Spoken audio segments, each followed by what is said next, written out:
Greetings and bienvenue, Midnight Crew. Thank you for returning to this broadcast. And welcome to new viewers joining us for the first time. If you like a video, then feel free to subscribe. The Alaskan Anon, known for posting his experience with a Moloch cult, has returned to X. So tonight I present his posts from 2019, 2022, and now 2025. The posts are labeled by date so you can skip to the new ones if you want. That feel when you realize at least some Greentexts were unironically real. Yep, I've put one out there that is the whole encounter as it was experienced. Still freaks me out to this day. I've since had some encounters with the circle of people likely involved in perpetrating terrifying stuff. Often the best tells are given away by being a local. Many of the Alaska ones posted are straight BS. Firewatch, for example. Although the one with the entity similar to the Karelian Flatman I gauge as being pretty honest. I don't think he embellished it. The trouble with having put my own experience out there is now I know some of the rest are real. Alright, this happened this most recent August. Second weirdest thing I've ever seen in this state, easily the most unsettling. Get 3 days free after doing 24/7 grandpa care for 2 months. Get 2 friends to go in the mountains with me. Leave Friday night in a truck pulling a trailer with 2 four-wheelers. Light finally fades about 10 p.m., mid-August in Alaska. Take it easy on speed because big old diesel. Get to the target highway at about midnight. Pavement ends at mile 21-ish. Everything so far has been pretty normal. Couple miles in, the road turns left with a small pull-off on the right side. Little Subaru parked there facing into the road. LED light bar at face level.png. There's someone leaning on the hood watching us as we drive by. Tired by this point, not real concerned. Figure it's someone waiting for their hunting buddy. It's caribou season. Keep going. This highway is really rough in the fall. It's gravel, and the heavy fall rains combined with all the fall-time hunting and camping. Traffic tears it up, going 30 miles per hour if I'm lucky. Truck, trailer, and teeth all going daka daka daka from washboards. Nice bright full moon, can miss the worst spots. Hit a real long straight stretch before the trailhead pulled off. Get half a mile down a straight stretch about halfway. Lights in the rearview mirror. A bright light bar again. This dude hauling ass, 50 to 60 miles per hour or more. One friend is zonked in the back, the other one is spaced out. Point the light bar car out to him. He watches them in the side mirror and doesn't seem too unsettled. Car is maybe 200 feet back when I finally pull into the trailhead. Car catches up 10 seconds later. Slows down to about 5 miles per hour going by, obviously checking us out. Hackles raised. Tiff. Park the truck, watch them drive down the highway for a bit. Let out a deep breath. Look to the left at the other corner of this parking area. There's an SUV parked there, no big deal. This is where it gets way out of whack. Wake up the other friend, kill the engine, hop out. Instant gut assessment. It's fucked, we're being hunted, time to go. My response to this novel sensation, hey, there's something written on that SUV. Shine my flashlight on it. Moloch, written in the dust on the back window since it was parked. Oh shit, what? Friends are stretching legs. One has his AR out. They're both too quiet. Check out the SUV. Engine's still warm, parked within a few hours. Only the front passenger door is locked. Shoes, sandals, and shorts. Comfy driving wear on front seats.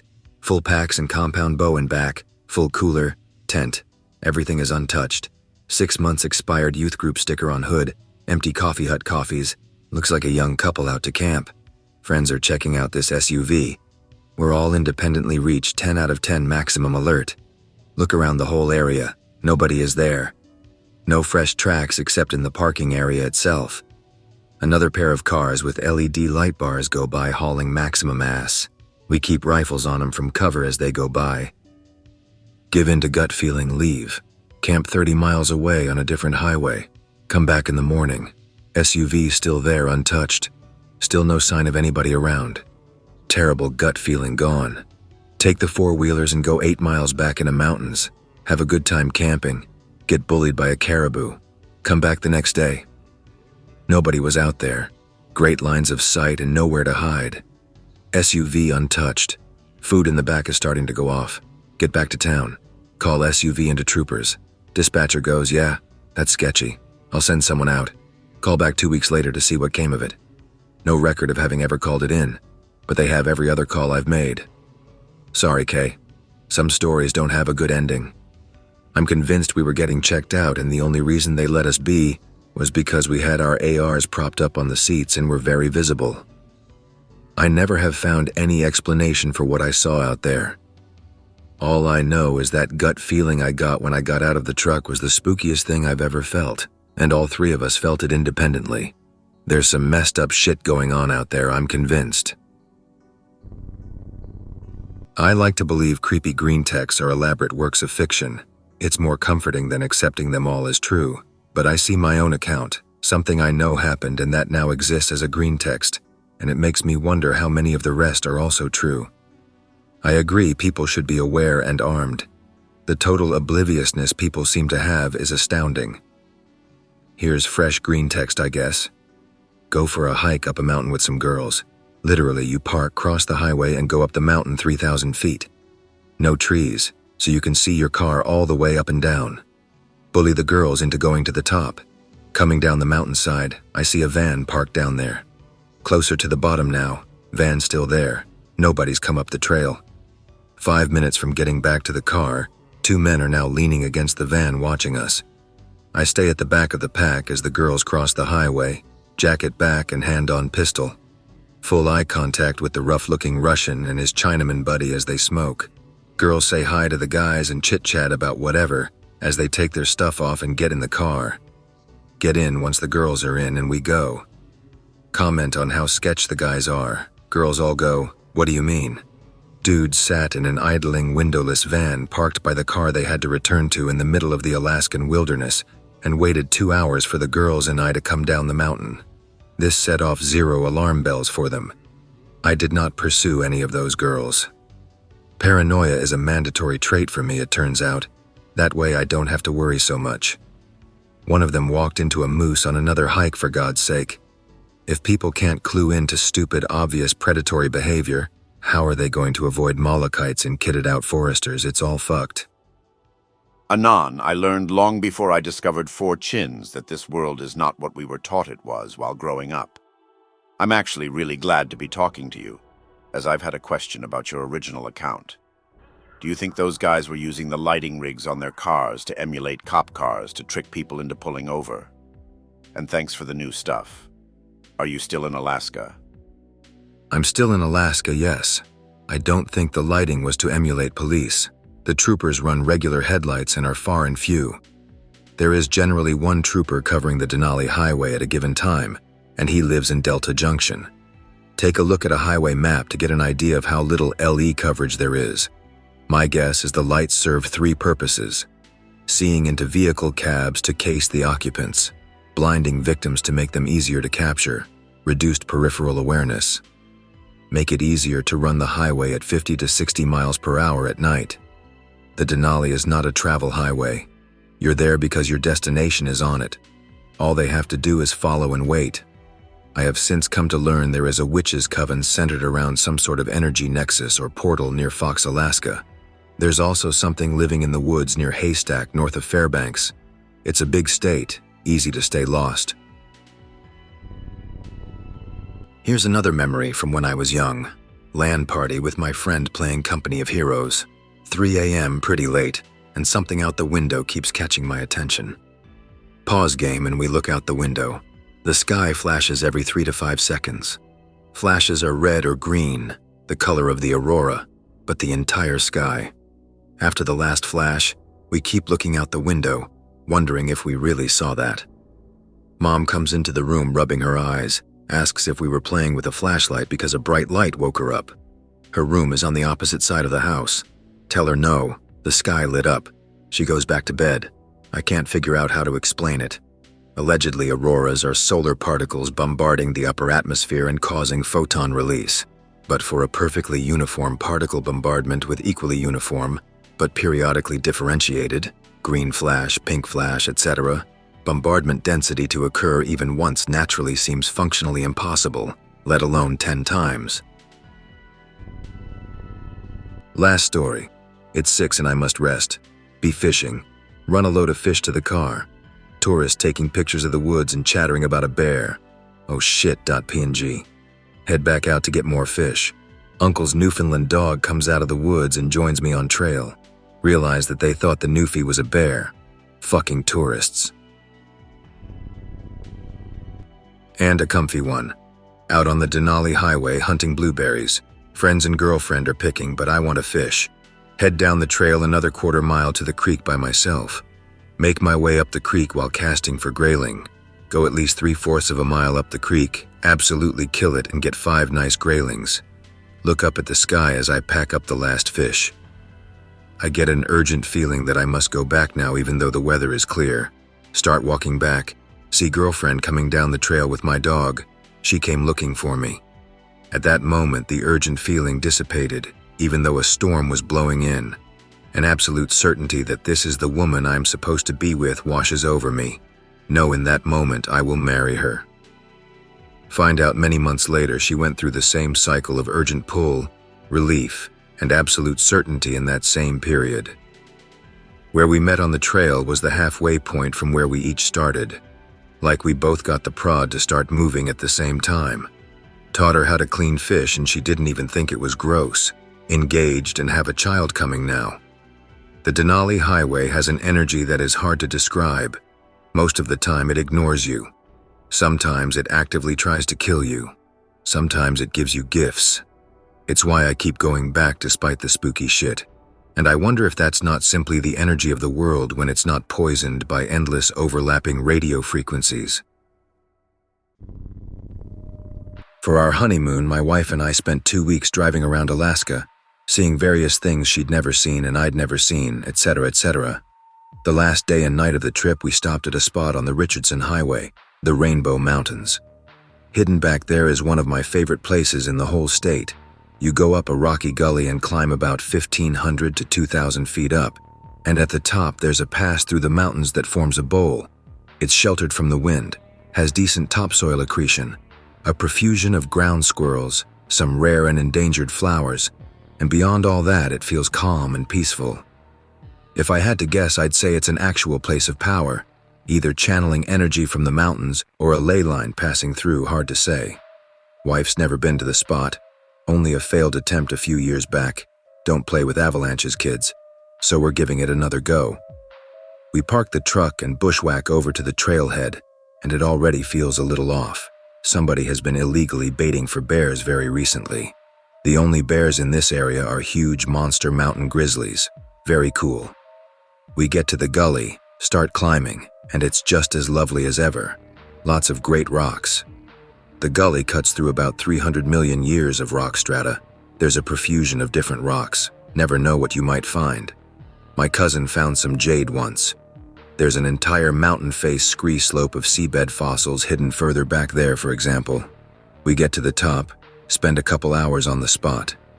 It's just as peaceful and lovely as I remember. Really puts the body and soul at ease.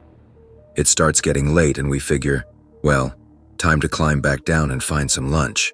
We're just getting out of the bowl and back into the gully when I find 2 really neat rocks of a type I've not seen before in this gully. They look like they've been placed there, pick-related. I felt a mild compulsion to take these rocks so I could figure out what they were. No reason other than they were unique, and in that gully that is unusual. We set off down the gully.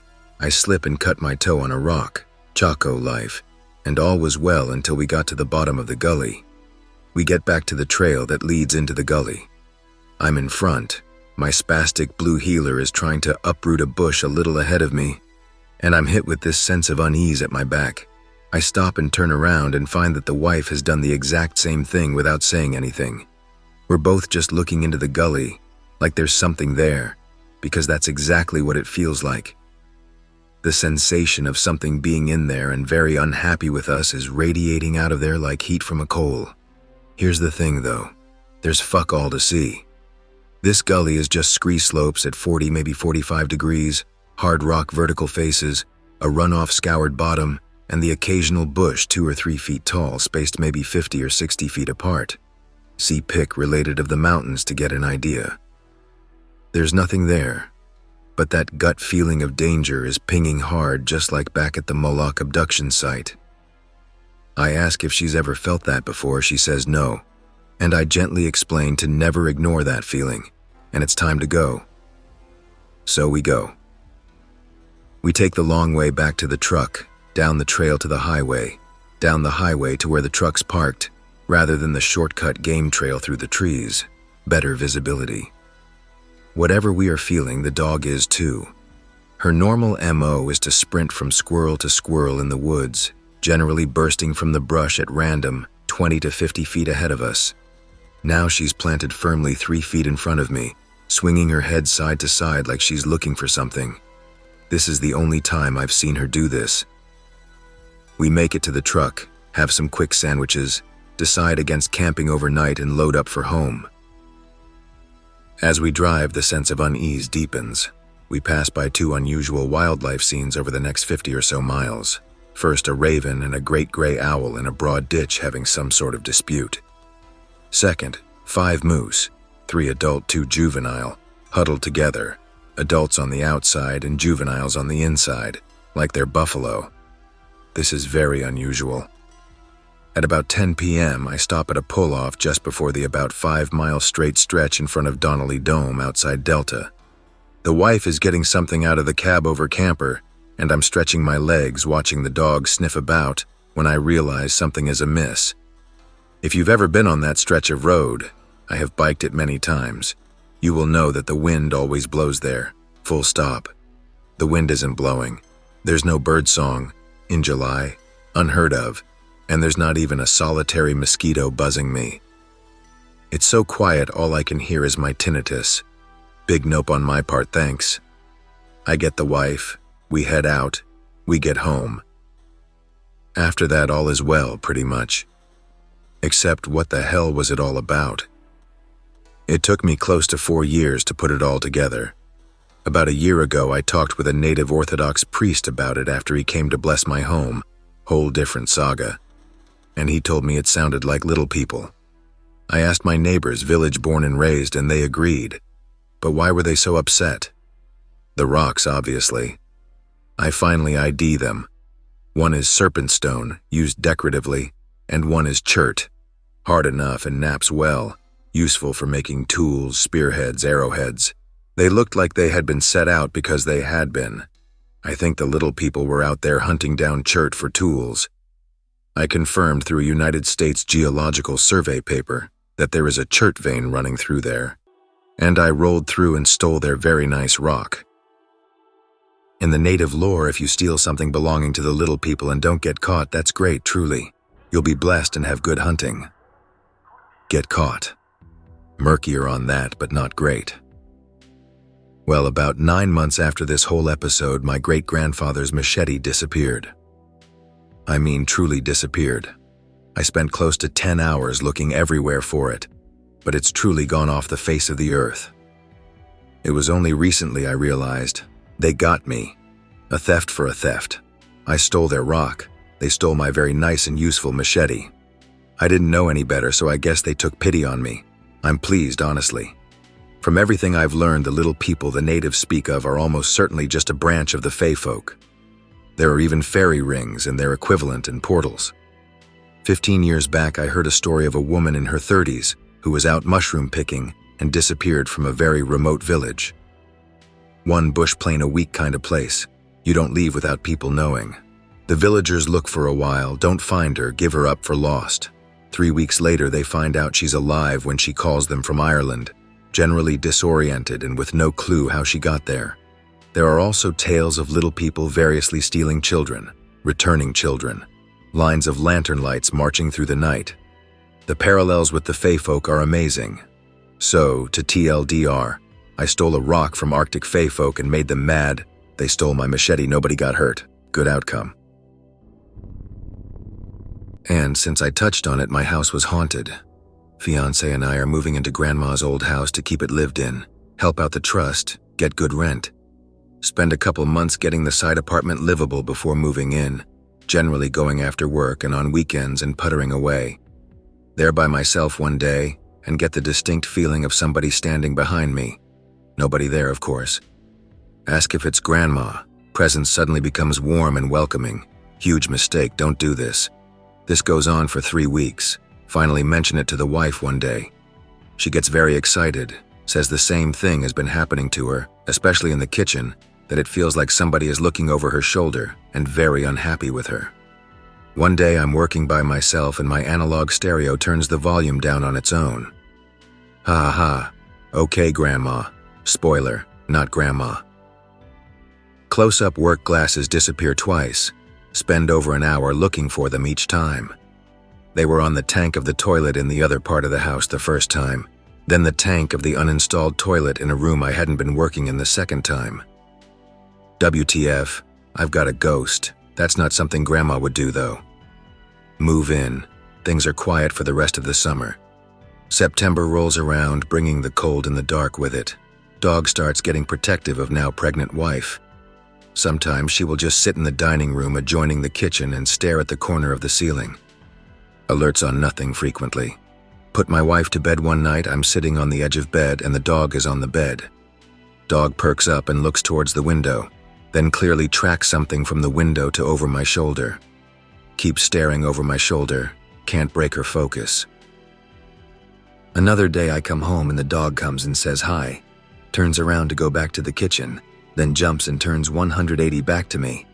Every hackle is up, including ones I didn't know she had. I briefly think she's snapped and is about to attack me. She stops right in front of me and pointedly looks behind me. Does it twice more in the next 15 minutes. Next night I'm sitting on the stairs in the apartment talking to my wife. Hear a loud knock from the other part of the house like somebody hit a wall in there. Nothing over there. There's a door between the apartment and the main part of the house, and since the apartment didn't have a kitchen, we used the kitchen over there. The bedrooms upstairs were truly empty, but the living room was packed to the brim with the remainder of my grandmother's estate. Around this time when you went through the door into the main part of the house, it felt like you were walking into thick fog or pea soup. The atmosphere in that part of the house would just make our hair stand on end. Evening knocking goes on for a while. One night I'm particularly fed up with it and there's a good series of knocks. Grab my handgun and go clear the whole upstairs again. Standing in the empty master bedroom, the only thing in there is an old landline phone. Phone rings. So mad I went to answer it. Accidentally knock it over and it unplugs itself, thanks divine providence. After I calmed down, I realized the other 3 phones on the landline didn't ring. Bullet dodge.png. At this point, things calmed down for a while, and we had our first child. Things stayed pretty quiet for about 4 months after her birth. Then, infant begins having nightmares, screaming in terror in her sleep. Nightmares stop if we keep the curtains closed. Weird feelings are still only another part of the house. Ghosts can come in through the windows and give my infant nightmares. Very cool. Spring comes, then summer. Other than the main house feeling haunted, not much happens. That fall, my youngish 24 cousin moved into a room in the main part of the house. Yes, I did warn him. Shortly after this, he got beat up by a gang of GIs, was off work for 7 months from injuries, lost his job and got rather depressed. The ghost seemed to like my cousin. I think it fed off his negative emotions. Warned cousin that the house is haunted. He shrugs it off. Ghosts aren't real, bro. Great, just make sure you pay rent on time. Spoiler, he didn't. Noises start back up again. He sheepishly tells me he has heard footsteps in the hallway, and a sound like someone tapping their foot in an empty room up there. Yeah, man, the house is haunted. Cousin runs into my mom, mentions the house being haunted. Mom gets offended, says ghosts aren't real. Cousin comes home and tells me that he thinks my mom is right, it's just our imaginations. We're sitting in the kitchen at 11 at night. As soon as he says that, 5 footsteps go down the hallway above our heads like somebody stomping in work boots. Sure, man, whatever you say. Things stay at about this level through the winter, spring, and summer.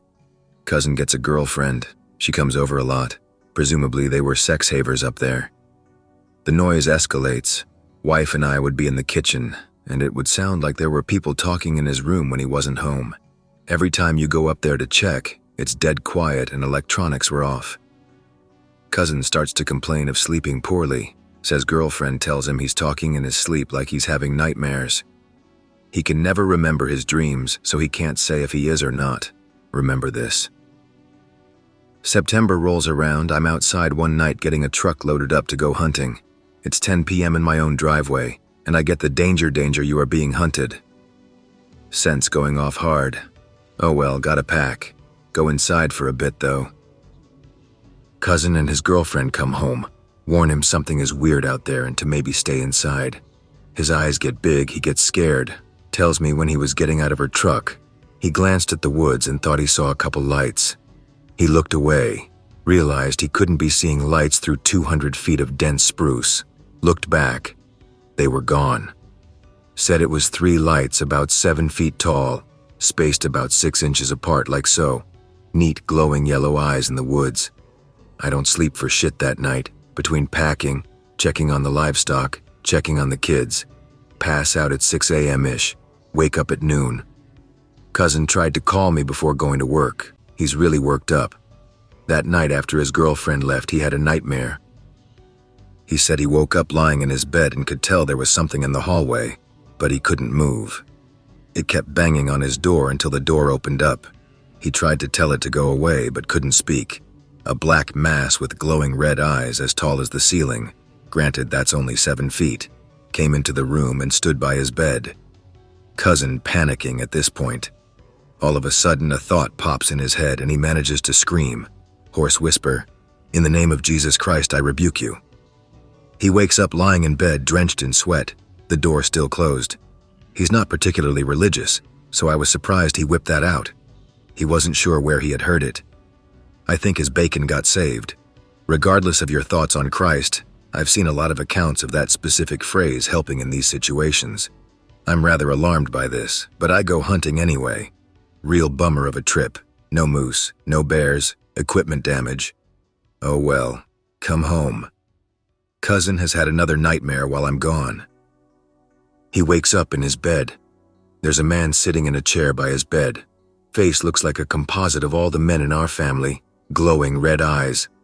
Over 12, he isn't sure. Shadow figures standing behind the man. Man calmly tells the cousin that he is going to take over the cousin's body. Tells cousin all of the way he will make cousin mutilate his own body. Tells cousin all the ways he will make cousin mutilate the people he loves. Cousin's panic gets to, I figure, about an 11 out of 10 before he remembers old reliable and whips out, "In the name of Jesus Christ, I rebuke you." Wakes up in bed scared out of his gourd. When I hear this, all my alarm bells go off and I realize what a fool I've been, because it was not and never had been a ghost in the house, but a demon. Immediately track down an Orthodox priest. He comes over a few days later and blesses the house. Tells me living on the river and having grandma's old stuff still not completely dealt with have made an inviting home for the thing. My house is an energy backety collecting spooky trash. Cool. Activity sharply abates after blessing. Only a few instances of note afterwards. The usual voices in his room, but nobody there. This happened after he brought home Tinder dates. His girlfriend broke up with him. Everything seems to be okay now. There's a few other things that I left out but are worth mentioning.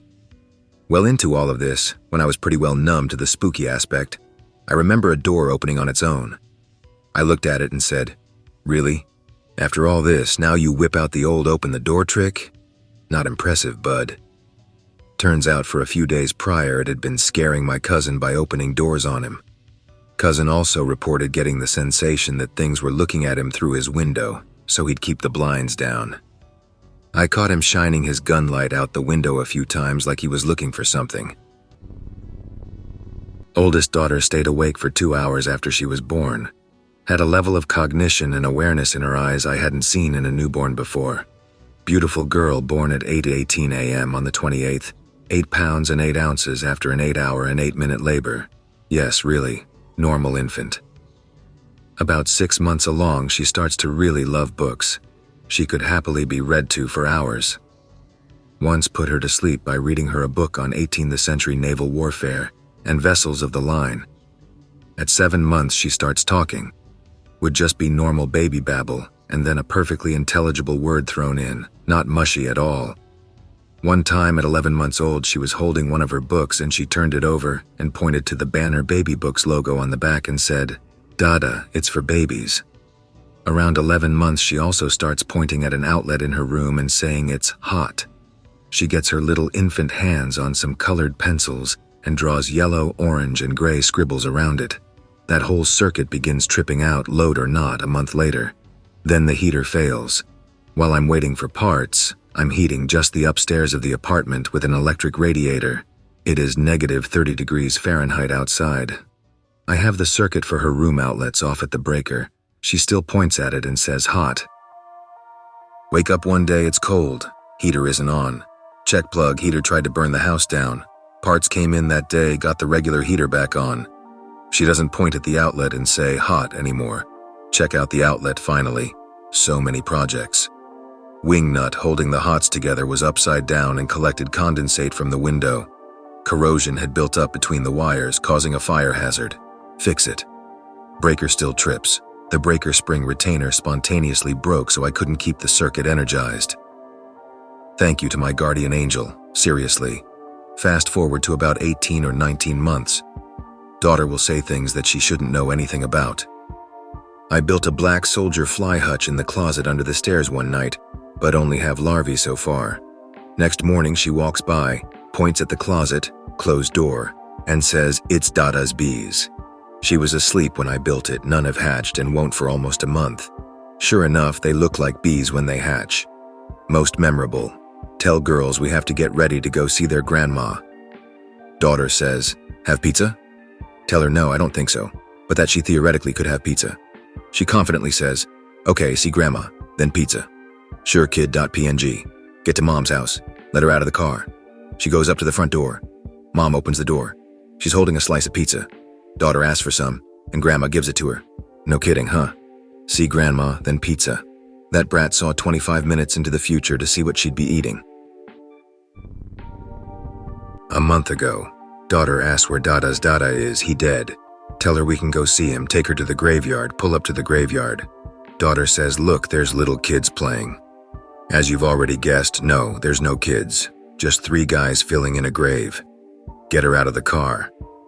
She looks around, asks, where did the little kids go? Go say hi to everybody in the family plot. Daughter asks after the kids again. Tell her I don't know. Can you take us to where you saw them? She sets course and takes us right over the top of a 4-year-old's grave. LOL. She saw ghost kids at the graveyard. Funny shit right there. So that's about it since we've last talked. Had a few prayers answered in very interesting ways and seemed to have ascended to peak schizodom. Wife saw a white aura around me once. That was a little peculiar. Been pretty quiet lately for the most part though. I hope that you enjoyed tonight's broadcast.